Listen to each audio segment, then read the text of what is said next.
Wanita ini pegang satu telur ayam. Berguling berkali-kali di perut seorang gadis. Setelah itu meniup semburan udara ke dalam telur. Lalu pecahkan ke sebuah mangkuk. Mai bangun dan melihat. Terkejut mengetahui. Di dalam ada seikat rambut. Dukun ambil lalu berkata, "Lihat ini, Anda sudah dikutuk oleh orang lain. Itu ingin kau sakit sampai mati." Lalu, dukun ambil pisau dan potong tangan sendiri. Ambil darah lalu tekan di dahi Mai. "Anda terjerat oleh roh anak-anak. Dia ingin membawa Anda ikut." Mai takut muka menjadi pucat. Dukun berkata lagi, "Jangan takut, ada saya di sini." Dia ambil sebotol. Adalah air suci, ada rambut punya dia. Minum air ini nyawa akan bersih. Minum 2 kali iblis akan hilang semua. Mai menundukkan kepalanya, mengangkat tangannya untuk menerima sebotol air suci. Pada saat itu, dukun tersenyum sangat aneh. Di hari berikutnya, penyakit Mai menjadi lebih parah. Dalam beberapa hari berikutnya, dia tidak datang ke tempat sekolah.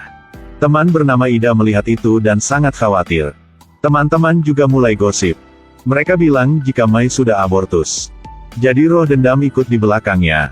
Membuat kesehatan semakin buruk. Tidak berani untuk datang ke tempat sekolah. Setelah Ida pulang ke rumah, mendengar tangisan menyedihkan dari dalam rumah.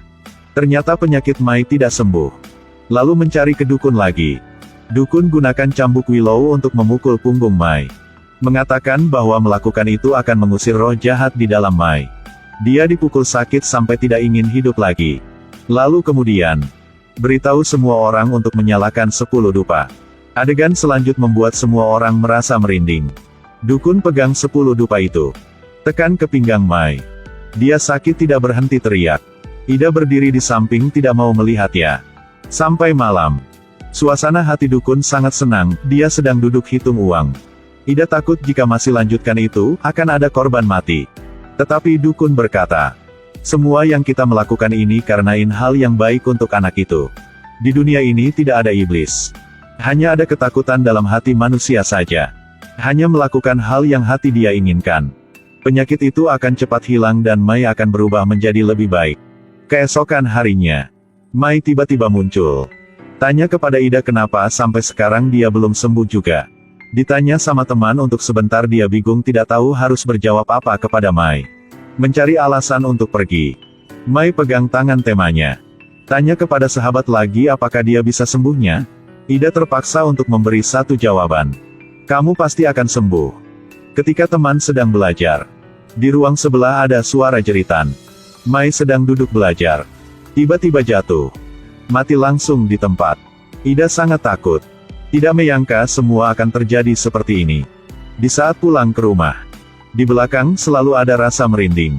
Ketika dia ingin balik untuk melihatnya, tidak ada apa.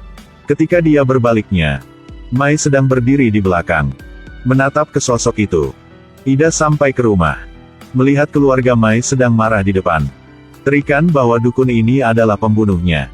Pada saat itu, dia berteriak 1 kali dengan keras. Wanita ini bukan orang biasa. Tiba-tiba pegang kepala lalu berteriak. Membuat semua orang kaget. Dia bersandar di pintu. Tubuh terus bergetar. Ayah. Ibu. Orang tua sampai saat itu tidak mengerti apa yang telah terjadi. Berpikir bahwa jika anak sudah masuk ke tubuh dukun itu. Lalu, 3 orang duduk dan saling memelukan. Ida duduk di belakang. Melihat wajah wanita di depan tidak tahu harus tertawa apa nangis. Tubuh bergetar tanpa henti. Ida penasaran maju ke depan.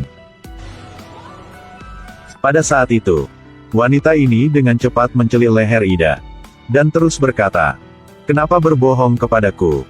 Kenapa berbohong kepada orang tuaku?" Semua orang di situ tarik wanita itu keluar. Sampai malam, dukun melihat bekas luka di leher anak. Dia menghibur anaknya. Anak itu sudah meninggal. Tetapi Ida tidak pikir seperti itu. Dia pikir bahwa Mai sudah masuk ke dalam tubuh wanita itu. Mulai dari waktu itu, Ida sering melihat sosok Mai. Membuat dia menjadi tidak normal lagi. Bertirak dengan keras di ruang sekolah. Guru harus anterin dia pulang. Baru sampai ke pintu, Ida sudah takut dengan adegan di depan dia. Dukun sudah siapkan ritual untuk dia. Seperti Mai, Ida juga disiksa dan cambuk willow. Sampai malam, dukun minta maaf kepada anak. Kasih tahu jika ibu ada penderitaan yang tak terkendali. Dia peluk anak lalu bilang kepada anak jika semua sudah selesai. Pada saat itu, di sudut tembok ada muncul sesuatu. Dan lanjut adalah, dukun tiba-tiba mencekik leher anaknya. Mati saja kau. Apakah ada yang bisa mengerti?